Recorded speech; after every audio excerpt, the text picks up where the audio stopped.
Muy bien, una vez más estamos aquí en este lugar y desde este lugar queremos llegar hasta sus hogares y hasta su corazón.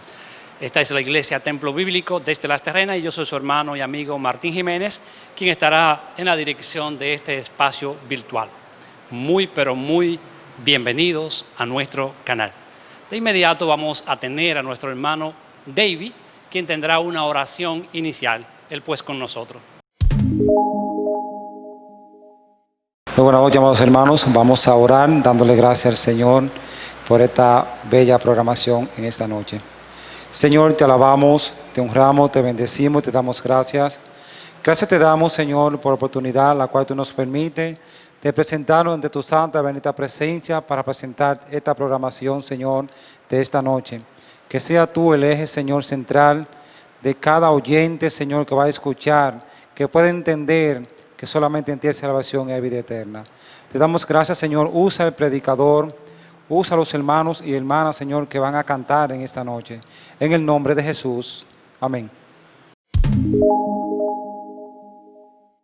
Bien, luego de haber escuchado la voz de Dios a través de nuestro hermano David para la dirección de este espacio y de esta hermosa programación, vamos entonces a ponernos todos de pie. ¿Qué le parece? Usted pone de pie en su casa y yo aquí y vamos a glorificar el nombre de Dios. Cantemos en nuestro tiempo devocional.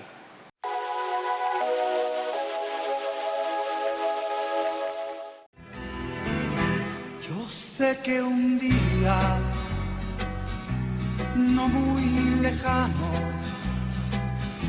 Él volverá a levantarnos, y cuando Él vuelva quiero estar preparado para volar hacia el cielo con Él. Él volverá, sí, Él volverá. Él volverá, sí, Él volverá. Vendrá a juzgar a los vivos y muertos. Vendrá a reinar por una eternidad. Y cuando Él vuelva, quiero estar preparado para volar hacia el cielo con Él.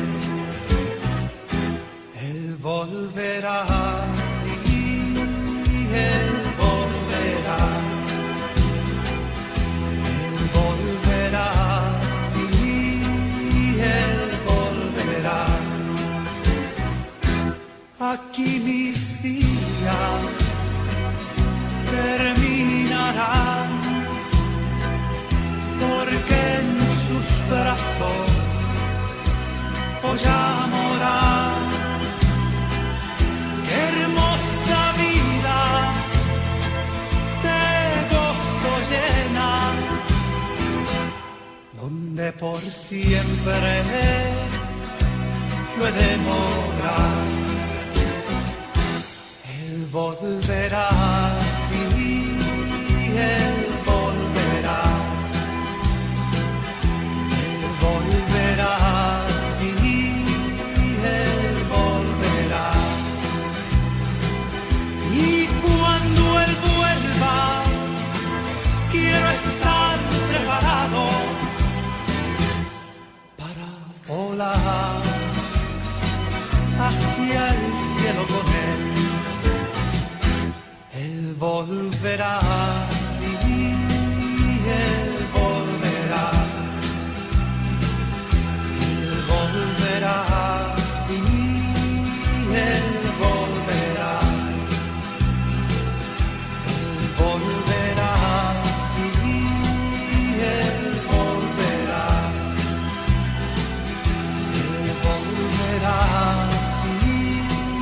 Él volverá. Y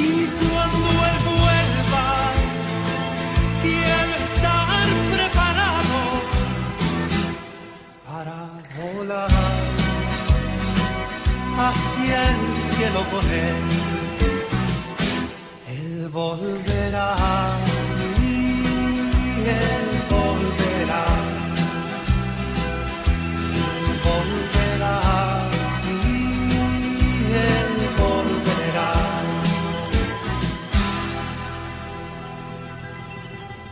Y cuando él vuelva, yo quiero estar preparado para volar hacia el cielo con él, hacia el cielo con él, hacia el cielo con él.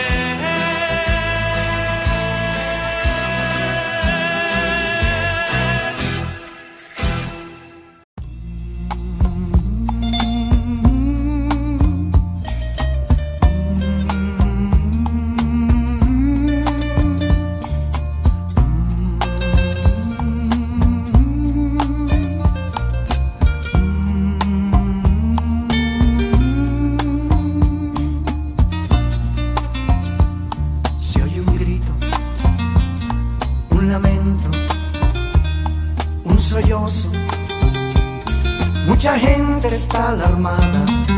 ¿Qué ha pasado? Se preguntan ¿qué ha pasado en el mundo?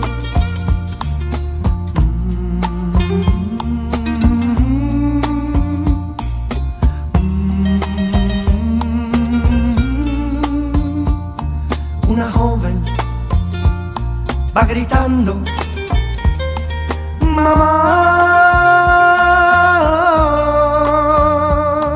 Un esposo va buscando su familia.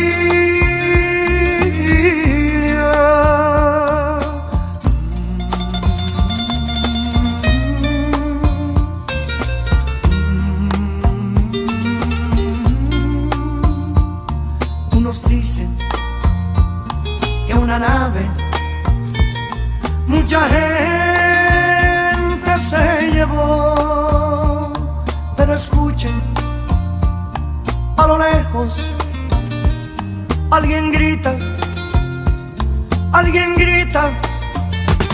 Cristo vino,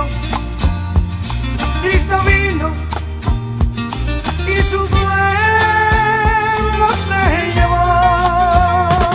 No hay remedio, no hay salida, es la gran tribulación. Cristo vino,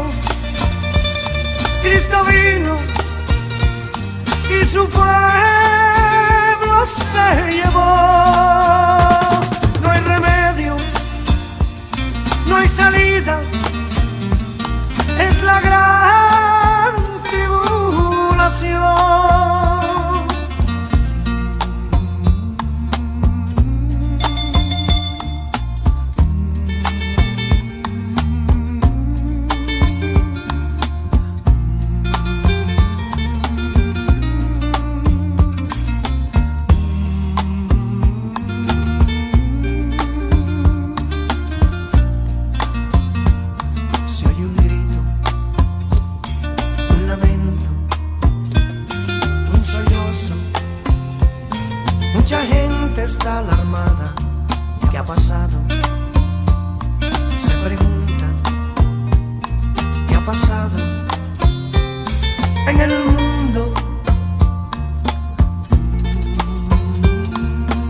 Luego de este tiempo devocional y antes de pasar a la predicación de la palabra de Dios, debemos decirle que si usted no se ha inscrito, pues hágalo.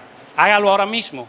Y también síganos en Facebook e Instagram como Iglesia Templo Bíblico Las Terrenas. Y regálenos un like y compártalo con todas las personas. En esta ocasión tenemos a nuestro hermano, doctor, pastor Juan Vila, quien estará hablando de Mateo 24.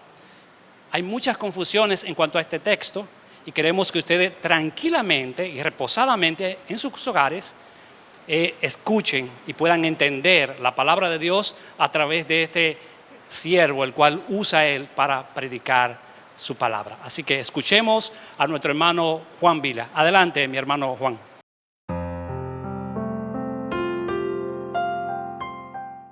La última vez quedamos en el versículo 14 de Mateo capítulo 24. Dice la palabra de Dios: y será predicado este evangelio del reino en todo el mundo para testimonio a todas las naciones, y entonces vendrá el fin.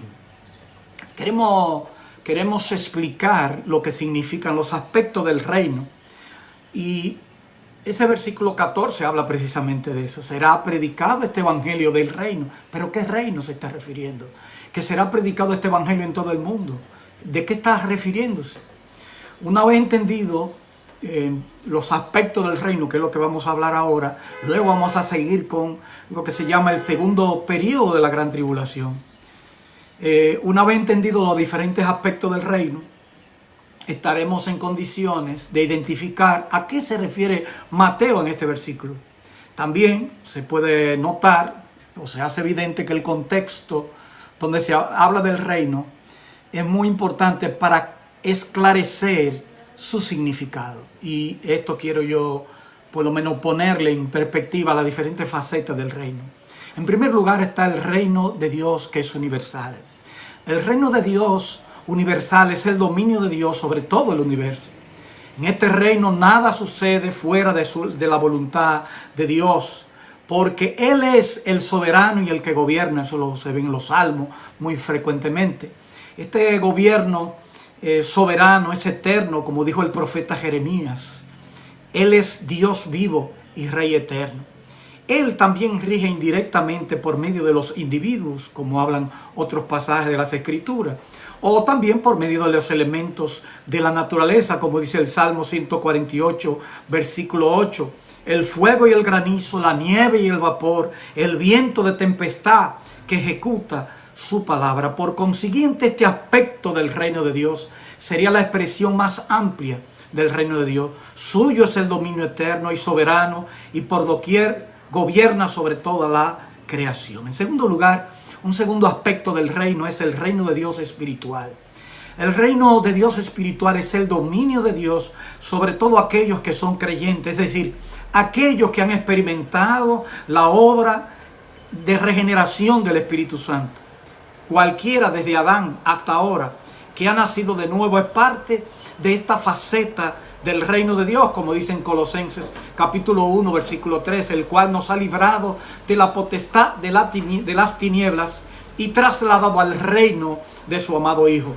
Cuando Jesús habló a Nicodemo acerca de entrar en el reino por el nuevo nacimiento, se estaba refiriendo a este aspecto del reino. Cuando dice en Juan 3:3, respondiendo Jesús le dijo: de cierto te digo que el que no naciere de nuevo no puede ver el reino de Dios. Y en el 5, respondiendo Jesús: de cierto te digo que el que no naciere del agua y del Espíritu no puede entrar, no puede ver y no puede entrar en el reino de Dios en este caso. Nótese, sin embargo, que el reino espiritual existía antes que comenzara la iglesia el día de Pentecostés. Ya el Señor Jesucristo estaba hablando del reino. Además, seguirá existiendo después de que la iglesia se marche en lo que se conoce como el arrebatamiento. En tercer lugar, otro aspecto importante del reino es que hay un reino teocrático. El término teocrático significa simplemente el dominio de Dios. Por consiguiente, esta frase habla del dominio de Dios sobre un reino humano, un reino temporal. Este título es más bien general y podría no constituir la mejor denominación. Sin embargo, se usa aquí para hablar del dominio de Dios sobre la tierra en contraste de su dominio sobre el universo, y de su administración indirecta en contraste con el dominio directo, a través de mediadores humanos como lo vemos en este mundo. Incluso más específicamente se refiere al dominio de Dios sobre la nación de Israel. Este aspecto del reino se estableció en el monte Sinaí, cuando Israel estableció una relación de pacto con Dios y aceptó cumplir la ley de Dios. Este código de ley, como se ve en las Escrituras, llegó a ser la constitución de la nación de Israel. Después que los israelitas dejaron el monte Sinaí y entraron a poseer Canaán. Pero la desobediencia, el fracaso que caracterizaron estos periodos de tiempo, duró un poco más de 300 años, tiempo en el cual Israel dijo al Señor que quería un rey. Los administradores humanos del reino entonces se convirtieron en los reyes de Israel y reyes de Judá, dividido luego, aunque originalmente era un solo reino, pero este aspecto del reino teocrático terminó también siendo un fracaso. En cuarto lugar, un cuarto aspecto del reino es el misterio del reino de Dios. En Mateo capítulo 13, el Señor, que habla parábola, no era de agricultura que estaba hablando, era de los misterios del reino de Dios, que pudiera, como Mateo le llama, reino de los cielos, para referirse a la misma cosa. Lo que pasa es que Mateo, como buen judío, no quería mencionar la palabra reino de Dios, sino reino de los cielos. La palabra misterio en la Biblia tiene que ver con la revelación de la verdad divina que previamente se desconocía. Obviamente, el Antiguo Testamento habló mucho acerca del reino de Dios, pero Jesús les enseñó a sus discípulos verdades acerca del reino que no se habían revelado previamente en el Antiguo Testamento. El Antiguo Testamento predijo el cumplimiento del gran reino mesiánico, pero lo que no predijo fue la negación de Israel a aceptar a su rey y su reino. ¿Y qué ocurriría después de este rechazo? Al respecto, Dwight Pentecost dice lo siguiente: el misterio era la realidad de que cuando aquel en el que se materializaría este programa fuera presentado públicamente, sería rechazado, y que transcurriría una edad entre su rechazo y el cumplimiento del propósito de soberanía de Dios en su segundo advenimiento. Este aspecto del reino de Dios se halla entre las dos venidas de nuestro Señor Jesucristo, o sea, entre la primera venida y su segunda venida, o más específicamente entre el tiempo en que la nación de Israel rechazó a Jesús hasta el tiempo en que Israel acepta a Jesús como el Mesías. O sea, que es antes de la iglesia y es un poco después de la iglesia. En quinto lugar, el reino milenario de Dios. Este aspecto del reino de Dios es aún futuro y, como el nombre indica, durará 1000 años. Esta faceta del reino de Dios cumplirá los grandes pactos eternos incondicionales del Antiguo Testamento, particularmente el pacto davídico y también el nuevo pacto. Noten que lo que le agrega el Nuevo Testamento, específicamente Apocalipsis, es el tiempo del reino, 1000 años. Pero ya eso se había hablado en todo el Antiguo Testamento. Este es el reino del cual Juan el Bautista decía: el reino se ha acercado. Y este es el reino que tanto Juan el Bautista como Jesús ofrecieron a la nación de Israel. Era este aspecto del reino que la nación rechazó cuando despreciaron al Señor Jesús. Pero en el tiempo futuro de la tribulación se le volverá a ofrecer una vez más este reino. En este tiempo Israel lo aceptará y Jesús regirá sobre el trono de David. Y aquí se predicará el evangelio del reino. Y ahora tiene sentido lo que dice Mateo 24:14: y será predicado este evangelio del reino en todo el mundo para testimonio a todas las naciones, y entonces, y solo entonces, vendrá el fin. Un aspecto último del reino es el reino eterno de Dios. Este aspecto del reino pudiera bien incluirse en la sesión anterior, porque el reino eterno lo que hace es continuar los 1000 años ya, pero por toda la eternidad. Pero Daniel 2:44 dice: el Dios del cielo levantará un reino que no será jamás destruido. Él permanecerá para siempre. En resumen de este pasaje, este reino del cual hablaba Daniel aparecerá solo después que todos los reinos del hombre sean totalmente eliminados de la tierra. Este reino de Dios no coexiste con los reinos humanos. En Apocalipsis capítulo 5, el apóstol Juan tuvo una visión del Señor Jesús cuando le llama el león y el cordero de Judá, que recibe el derecho a juzgar y regir el mundo. Esto es previo a su segunda venida. Después que Cristo regrese y reine el Señor Jesús, el Rey de Reyes y Señor de Señores, destruirá todos los reinos humanos y establecerá el suyo propio. Esto desde luego constituye el reino milenario que durará 1000 años. Pero, ¿cuánto que durará 1000 años y se dice que permanecerá para siempre? La respuesta es que hay dos facetas diferentes del reino de Dios. Después de la segunda venida, entonces, cuando el Señor establezca un reino literal de 1000 años, luego seguirá por la eternidad. La primera faceta, para resumir, del reino, en el cual el Mesías reina sobre esta tierra, presenta a fin de cumplir completamente las promesas del pacto dado primariamente a Israel. La segunda faceta es el estado eterno, en el cual Dios reina sobre un cielo nuevo y una tierra nueva, libre de toda oposición a su dominio, como era el mismo comienzo, cuando se creó el universo.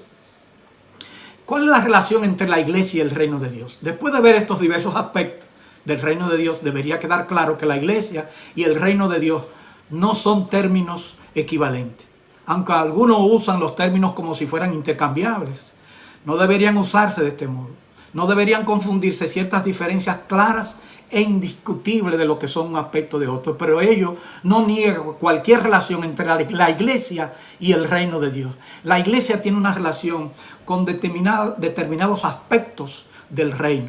La iglesia es parte del reino universal, dado que la iglesia es parte de la creación sobre la cual Dios rige. La iglesia es el reino de Dios espiritual en esta presente era, aunque el reino de Dios espiritual existía antes que comenzara la iglesia en el día de Pentecostés y seguirá existiendo después que la iglesia sea levantada de la tierra en el arrebatamiento. Pero la iglesia no tiene parte en el reino teocrático, dado que el reino comenzó en el monte Sinaí e incluía aún solo la nación de Israel.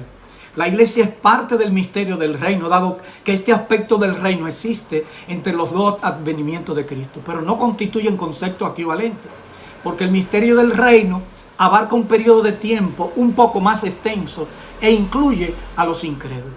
Así que la iglesia tiene parte también en el futuro aspecto final del Dios, del reino de Dios, como la novia de Cristo. La iglesia tendrá un lugar prominente en el reino milenario, así como lógicamente en el reino eterno. Así que todo eso se desprende de ese versículo que acabamos de leer en Mateo 24:14. Para testimonio será predicado este evangelio del reino, y ahí explicamos lo que significa. Recuerden entonces que después que el Señor y sus discípulos, para recapitular de nuevo desde el capítulo 23, 24, y vamos a ver todo un aspecto completo de esto, el discurso de lo que se conoce como el del Monte de los Olivos, Mateo 24 y Mateo 25. Y los discípulos estaban intrigados porque el Señor Jesucristo dijo que no quedaría piedra sobre piedra. Y le hicieron varias preguntas. La primera pregunta tenía que ver con la destrucción del templo. Dinos cuándo serán estas cosas. La segunda pregunta concernía la hora del regreso del Señor. ¿Qué señal habrá de tu venida? Y la tercera pregunta tenía que ver con la señal que indicaría que el fin del mundo, eso en los primeros versículos de Mateo 24. ¿Qué señal habrá del fin del siglo? Así que el Señor Jesús respondió a estas preguntas en el discurso de este monte y dio una cronología de los sucesos venideros. Al interpretar este discurso, deben tomarse en cuenta las preguntas que los discípulos le hicieron aquí al Señor. El Señor está tratando con asuntos relativos a Israel, no está tratando con asuntos relativos a la iglesia, por las cosas que aparecen ahí. El trasfondo del discurso entonces del Monte de los Olivos es el rechazo del Mesías y la disciplina de Israel, que aparece en Mateo capítulo 23, cuando el Señor llora sobre Jerusalén, diciendo: Jerusalén, Jerusalén, que matas a los profetas y apedreas a los que te son enviados. ¿Cuántas veces quise juntar a tus hijos como la gallina junta a sus polluelos debajo de las alas, y no quisiste? He aquí vuestra casa os es dejada desierta, porque os digo que desde ahora no me veréis hasta que digáis: bendito el que viene en el nombre del Señor. Y ahí entra lo que se llama la panorámica. Hay una división cronológica. La primera parte ya la tratamos, la primera mitad del periodo de la tribulación, que se narra desde el capítulo 24, versículo de 1 al 14. Por eso la comparación que hicimos con los caballos y jinetes del Apocalipsis, con los 7 sellos, con los sellos. como dice el capítulo 24, verso 28, todo esto será principio de dolores. O sea, la primera parte de la tribulación es solamente un escaramuzo. Se refiere como si fuera un dolor de parto, pero que no es un dolor de parto verdadero, sino que sería un falso dolor. Recuerden ustedes que está diciendo como que los dolores de parto aquí, como dicen los versículos, se está refiriendo más lejos, más adelante, como se ve. Entonces que ya se ve que de verdad dolores verdaderos. Todos los que saben de embarazo saben a lo que me estoy refiriendo, y el Señor habla de principios de dolores como usando la figura de una mujer embarazada, que en todo el embarazo tiene dolores, pero los dolores verdaderos son cuando son mayor de 40 segundos, 45 segundos, y son repetidos, o sea, muy uno detrás de otro, no un dolorcito que ya comienzan desde el sexto mes a preparar la tonicidad uterina. El Señor le llamó la primera parte de la tribulación principios de dolores. La segunda parte, que es la que vamos a tratar hoy, aparece de los versículos 15 al 28 y es lo que se conoce como el periodo de la gran tribulación. Comienza con lo que se llama la abominación desoladora, como vamos a ver en el versículo 15. Por tanto, cuando veáis en el lugar santo la abominación desoladora del que habló el profeta Daniel, el que lee entienda. Vamos a hablar eso en extenso, esa es parte de la prédica. En cuarto lugar, 3 parábolas vienen en el capítulo 24 y después del versículo 32, porque vamos a tratar hoy brinqué la segunda venida, que está desde el capítulo 24, versículo 29 al 31, y luego vienen 3 parábolas acerca de la preparación, o una serie de parábolas, la parábola de la higuera, los días de Noé, la parábola del padre de familia, la parábola del siervo prudente. En la parábola de la higuera Jesús enseñó que cuando la higuera y los otros árboles comiencan a florecer, se sabe que el verano está cerca. En quinto lugar, aparece entonces, a manera de bosquejo, en el capítulo 25, del 1 al 46, unas ilustraciones más a manera de advertencia, que todos conocen, pero más individual, que viéndola desde el punto de vista colectivo. Aparece en la parábola de las 10 vírgenes. ¿Quién no conoce la parábola de las 10 vírgenes? Pero ¿quién no conoce la parábola de los talentos? Es en ese contexto de que el Señor está hablando del discurso del Monte de los Olivos. En tercer lugar, el juicio de las ovejas y los cabritos, o lo que se conoce también como el juicio de los gentiles. Hoy nos ocuparemos de la segunda mitad del periodo de la tribulación, que aparece aquí en Mateo capítulo 24, versículo del 15 al 28, y se conoce como el periodo de la gran tribulación. Todavía, cuando muchos estudiosos ven este pasaje, miren ustedes, ya leemos el versículo 15, el 16 dice: entonces los que estén en Judea huyan a los montes, el que esté en la azotea no descienda para tomar algo de su casa, y el que esté en el campo no vuelva atrás para tomar su capa. Mas hay de las que estén encinta y de las que críen en aquellos días. Orad pues que vuestra huida no sea en invierno ni en día de reposo, porque habrá entonces gran tribulación, cual no la ha habido desde el principio del mundo hasta ahora, ni la habrá. Noten que las frases del Señor Jesucristo son muy, muy enfáticas.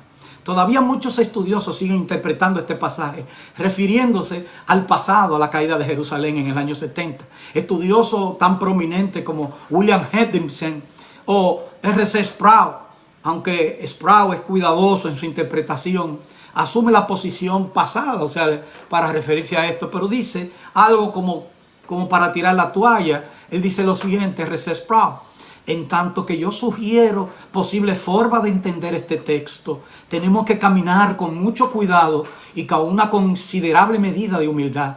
Aunque he lidiado con este pasaje durante muchos años, no propongo una interpretación infalible. Eso es un libro que escribe, pequeño libro, que se llama Estamos en los últimos tiempos, y utiliza precisamente en la página 8 y 9 de ese libro. Así que hay pasajes que sin usted tener conocimiento acabado de todo, se da cuenta que es imposible interpretar en tiempo pasado de la historia. Cuando, por ejemplo, en el versículo 8 dice: esto será principio de dolores. En el versículo 12 dice: y por haberse multiplicado. ¿Cómo se aplica eso en el año 70? Por haberse multiplicado la maldad, el amor de muchos se enfriará. ¿Cómo interpretar en el siglo I eso? ¿Cómo interpretar el versículo 14? Y será predicado este evangelio del reino en todo el mundo, cuando Jerusalén estaba sitiada en el año 70. ¿Qué predicaron ellos?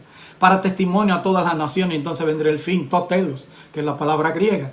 En el versículo 21 dice, porque habrá entonces gran tribulación, con cual no la ha habido desde el principio del mundo hasta ahora, ni la habrá. Los judíos han sufrido más después del año 70. ¿Quién nos recuerda el holocausto nazi?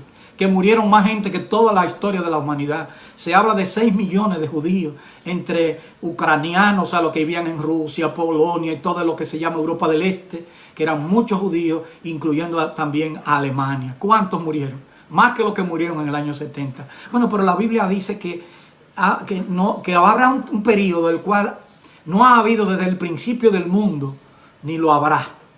Y si aquellos días no fuesen acortados, dice el versículo 22, estoy leyendo algunos versículos para que usted mismo se dé cuenta que no se pueden interpretar como que ya pasaron. Mas por causa de los escogidos, aquellos días serán acortados.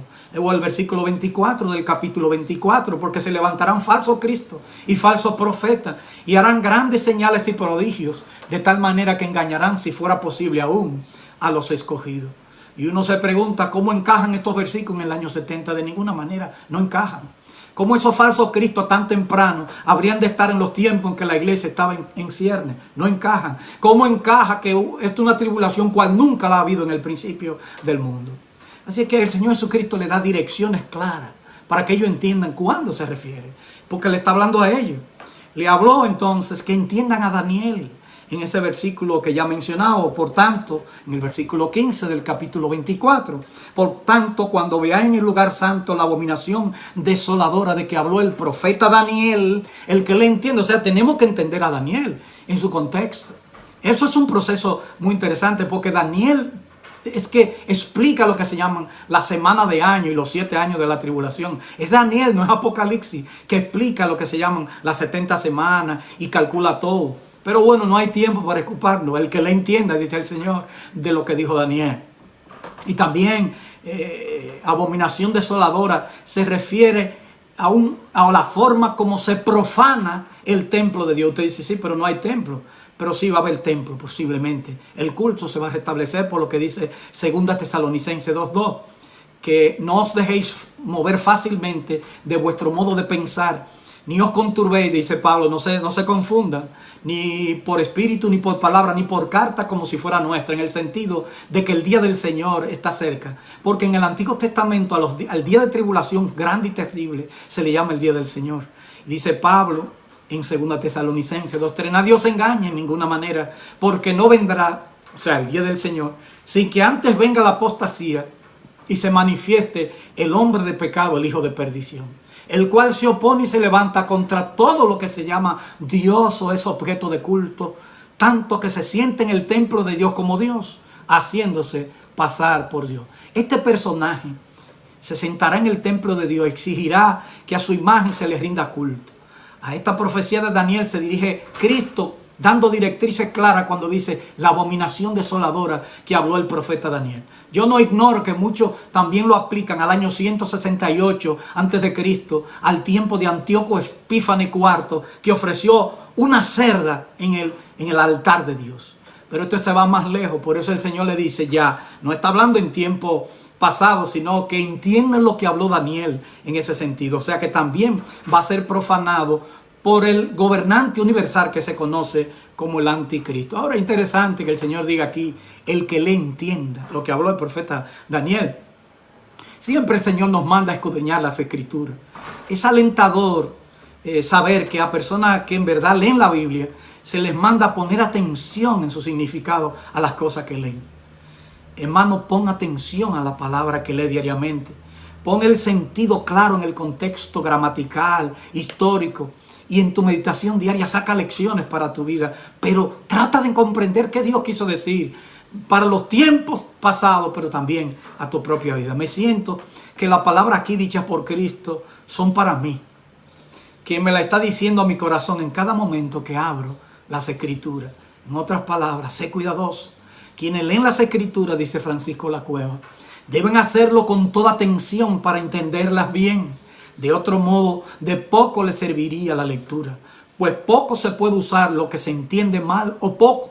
No debemos desesperar de entender las Escrituras, por oscuras que sean, pues la gran profecía con que se cierra la Biblia se llama revelación, o sea, Apocalipsis. no se llama secretos, sino revelación. Algo que el Señor ha abierto las cortinas para que se vea. Una segunda dirección que el Señor le dio a sus discípulos aparece en el versículo 16, 17 y 18. Entonces los que estén en Judea huyan a los montes, váyanse a lugares seguros. El que esté en la azotea no descienda para tomar algo de su casa, y el que esté en el campo no vuelva atrás para tomar su capa. Estamos observando no un sitio a una ciudad, sino un acontecimiento brusco, precipitado, y enfatiza aquí una urgencia. Y ahí está lo que decía de las embarazadas, como dice el versículo 19. Mas hay de las que estén encintas y de las que críen en aquellos días. O sea, será un momento, una expresión aquí. El ay que aparece aquí es un ay de compasión. Hay que hacer algunas aclaraciones. El hecho de que la huida no debe ser ni en invierno ni en sábado refleja el hecho de que esta instrucción va dirigida a judíos, porque no puede ser dirigida a otra persona, porque los que guardan el día de reposo y esas cosas son judíos, y los que están en Jerusalén son judíos. Otra cosa es claro que este tipo de exhortación no tendría ningún sentido para la iglesia de Jesucristo. La tercera razón que el Señor le da, las terceras direcciones, porque habrá entonces gran tribulación, cual no la ha habido. O sea, le da la razón por el cual ellos tienen que entender esto. Y si aquellos días no fuesen acortados, nadie sería salvo, dice el versículo 22. Mas por causa de los escogidos, aquellos días serán acortados. Se manifestará precisamente en el contexto de Daniel, el periodo de la gran tribulación. Un periodo único, no repetible, ni repetido en la historia, ni lo habrá. Es una réplica de lo que menciona Juan en Apocalipsis capítulo 7, versículo 14, que cuando usted es responsable, escudriñando y es serio, usted tiene que decir que es lo mismo que dice Apocalipsis 7:14. Y yo le dije, Señor, tú lo sabes. Y entonces que el Señor le pregunta esto, ¿de dónde han salido? ¿De dónde han venido? Y dice, Señor, tú lo sabes. Y él me dijo, Apocalipsis 7:14, estos son los que han salido de la gran tribulación y han lavado sus ropas y las han emblanquecido en la sangre del Cordero. Debe notarse de nuevo que es un contexto judío que pasa, lo que pasa aquí es que la iglesia no estará, ya habrá sido levantada. Y esta lección es importante para ubicar la iglesia en el sentido que la iglesia no pasará por la gran tribulación, pero que sí es verdad que pasamos por tribulaciones, pero la gente no puede confundir un periodo específico que se llama la gran, que tiene artículo, preposición, adverbio de magnitud, gran tribulación, con un periodo de tribulaciones, como dice Pablo. Después de ser apedreado, siguió confirmando los ánimos de los hermanos en Listra, Iconio y Antioquía, donde dice, confirmando los ánimos de los discípulos, exhortándoles a que permaneciesen en la fe y diciéndoles es necesario que a través de muchas tribulaciones entremos en el reino de Dios. Pero aquí no está hablando de muchas tribulaciones. En el versículo de 1 Tesalonicenses 1:10, esperar en los cielos a su Hijo, el cual resucitó de los muertos, Jesús, quien nos libra de la ira venidera. O sea que el Señor nos va a librar, según Tesalonicenses. La iglesia no va a estar ahí. Nos va a librar de la ira venidera. En cuarto lugar, otra dirección que da el Señor. Serán acortados los días para que fueran salvos físicamente.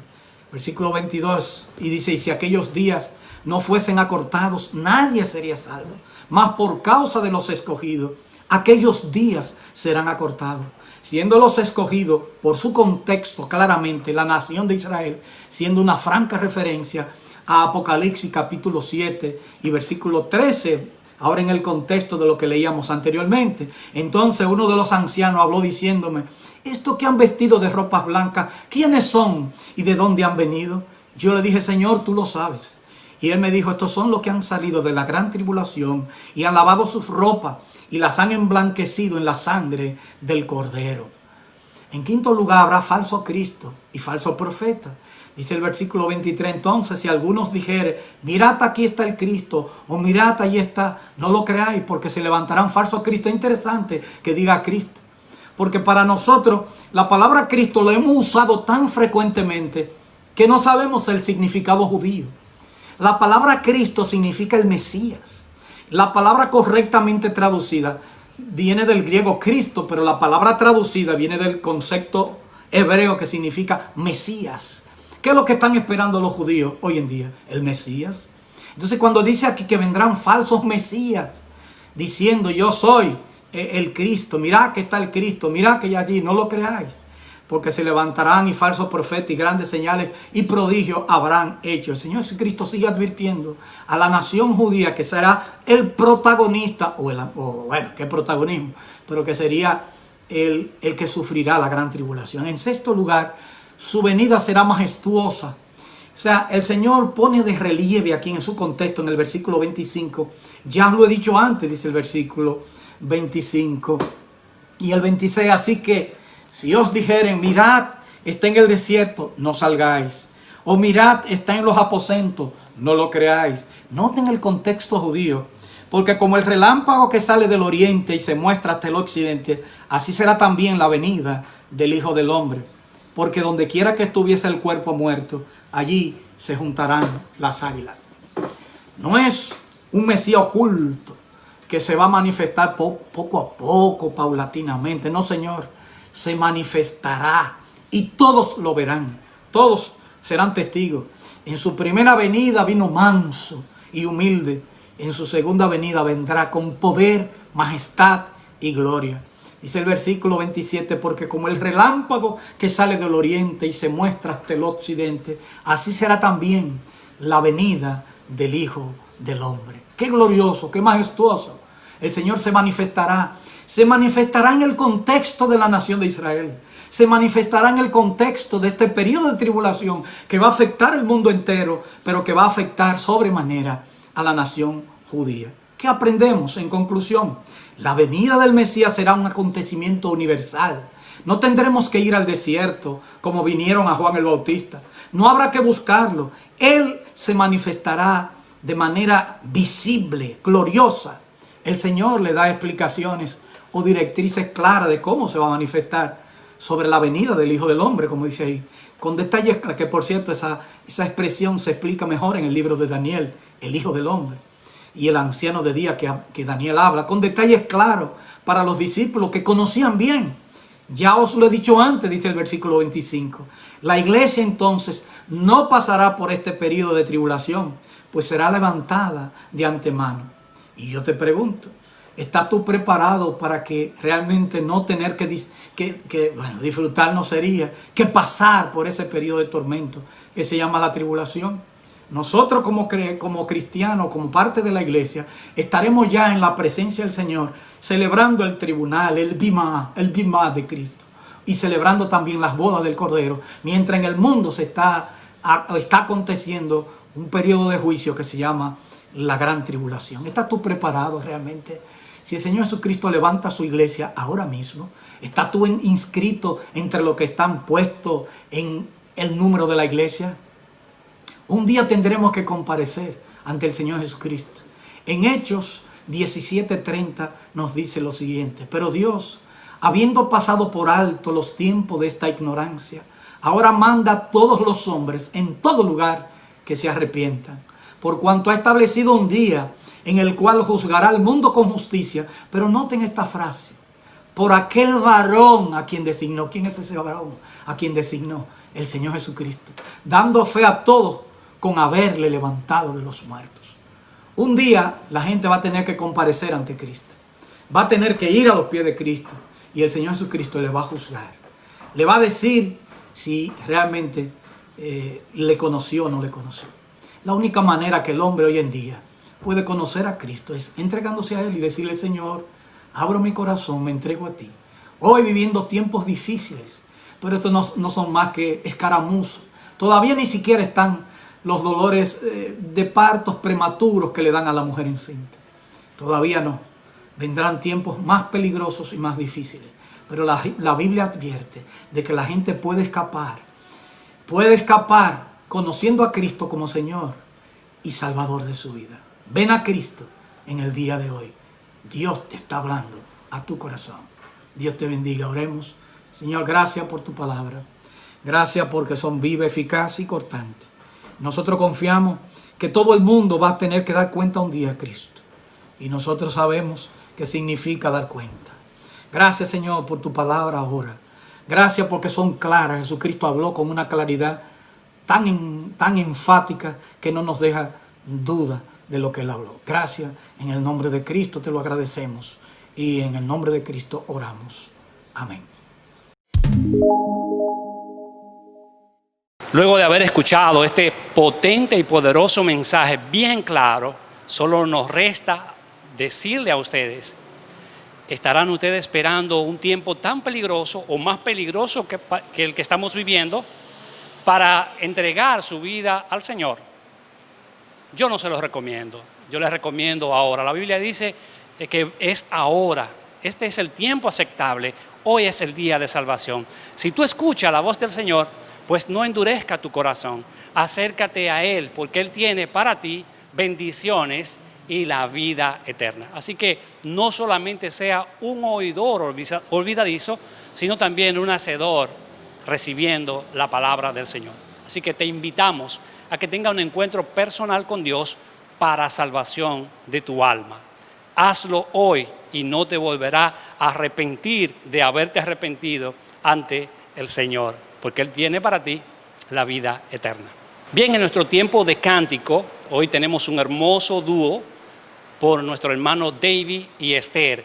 Tienen una hermosa canción, la cual tiene una bellísima historia que habla de la vida de Josué. Así que escuchémosla.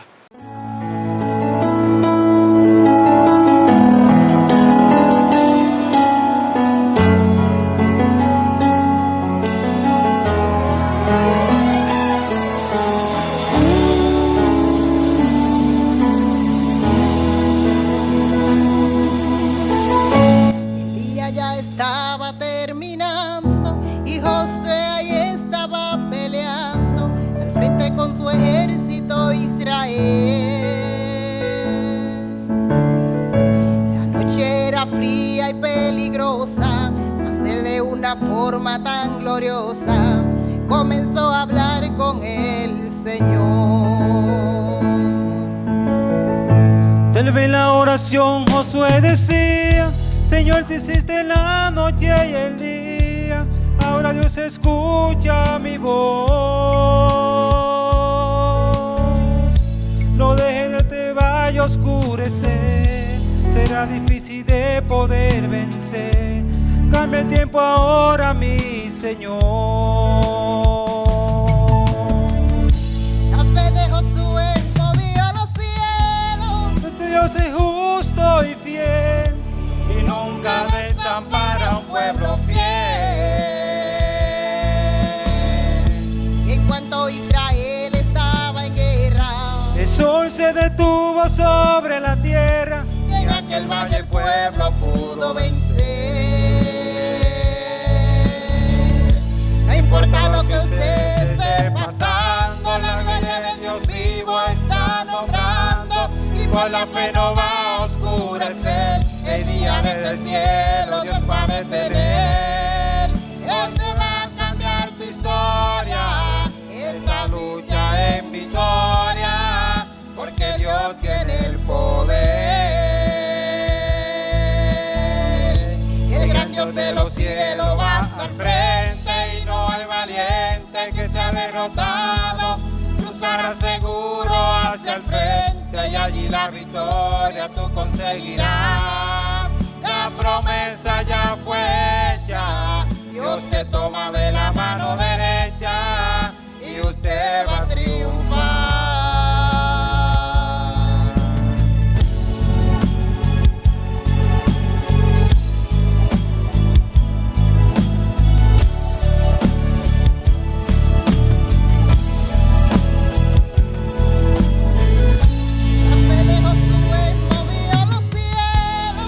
Dios es justo y fiel, y nunca desampara a un pueblo fiel. En cuanto Israel estaba en guerra, el sol se detuvo sobre la tierra, y en aquel valle el pueblo pudo vencer. No importa lo que usted esté pasando, la gloria de Dios vivo está nombrando, y por la fe no va a oscurecer. El día desde el cielo Dios va a detener. Hoy Dios va a cambiar tu historia, y esa lucha en victoria,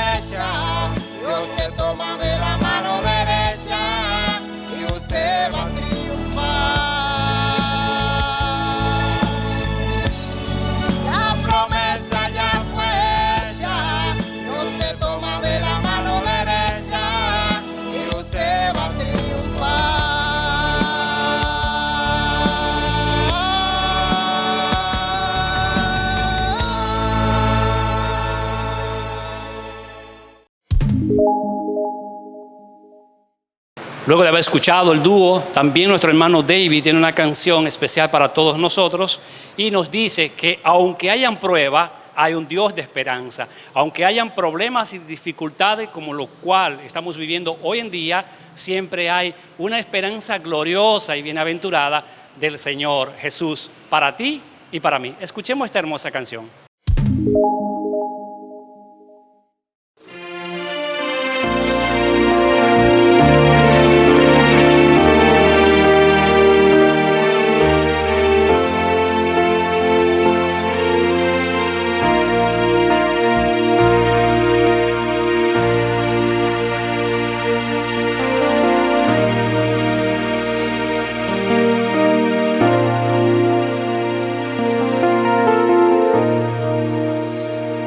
Aunque haya prueba en tu camino, no te dejes engañar. El enemigo acecha y diariamente inventa miles de cosas para hacerte mal.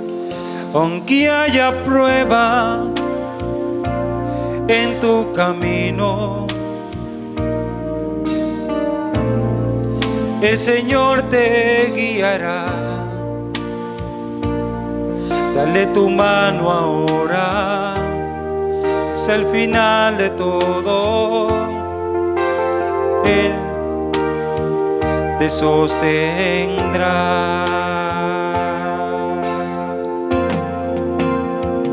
Aunque parezca que tu barca se hunde, que las aguas te absorben y sientes desmayar, no te preocupes que al final de este túnel una luz de esperanza aguardándote está.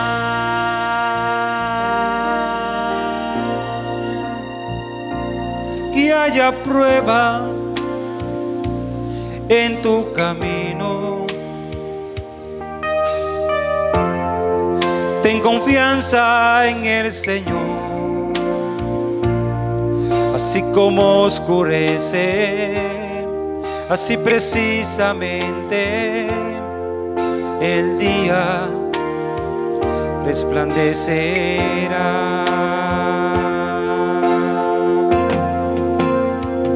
Aunque parezca que tu barca se hunde, que las aguas te absorben y sientes desmayar, no te preocupes que al final de este túnel una luz de esperanza aguardándote está.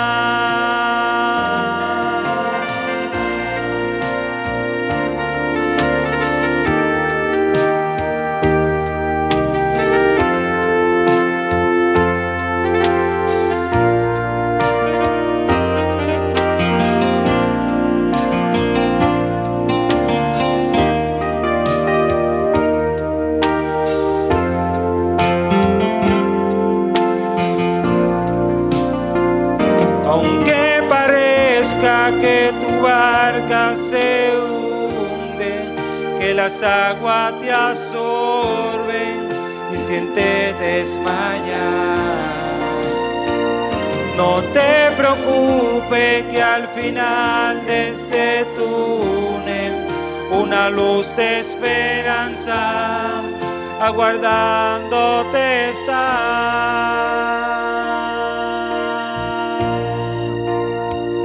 Esa luz es Jesús, esa luz es Jesús, esa luz es Jesús, esa luz es Jesús.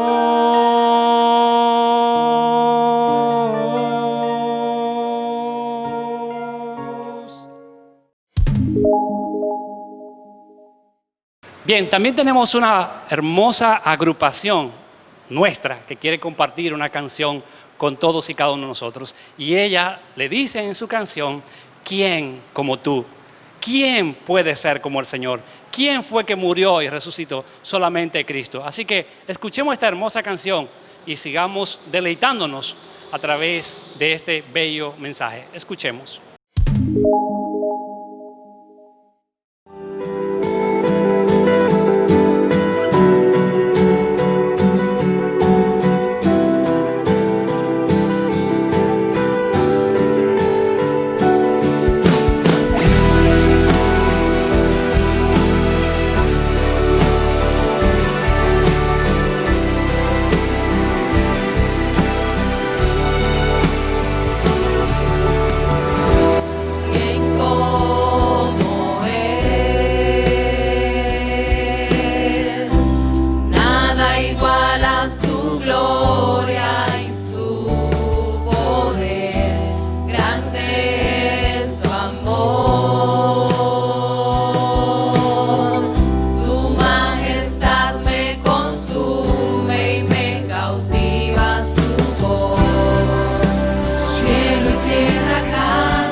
Elevó mi alma, el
Bien, en la noche de hoy hemos concluido con este espacio, con este tiempo, a través de esta plataforma virtual de YouTube, la cual recomendamos, solicitamos, le pedimos que se suscriban.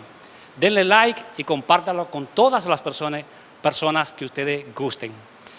Para concluir en este espacio virtual, vamos a llamar a nuestro hermano Moisés Faña, quien tiene una palabra para concluir esta hermosa programación.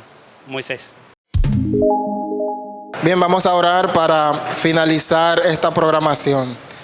Te damos muchas gracias, Padre eterno, porque tú nos has permitido, Dios mío, llevar a cabo esta programación para tu honra y para tu gloria. Bendice a cada hermano que participó. Bendice, Señor, al predicador y síguelo usando poderosamente para tu gloria. En el nombre poderoso de Jesús. Amén. Agradecemos a Moisés, agradecemos a toda esta agrupación que se reunió para hacer este espacio virtual en bendición o buscando que sea de bendición para ustedes. Y les agradecemos a ustedes que nos abren las puertas de sus hogares y escuchan la palabra de Dios a través de este espacio. Así que le invitamos una vez más para la próxima o el próximo domingo, sintonice por esta misma vía, Iglesia Templo Bíblico Las Terrenas, y recibirá la palabra de Dios. Hasta la próxima.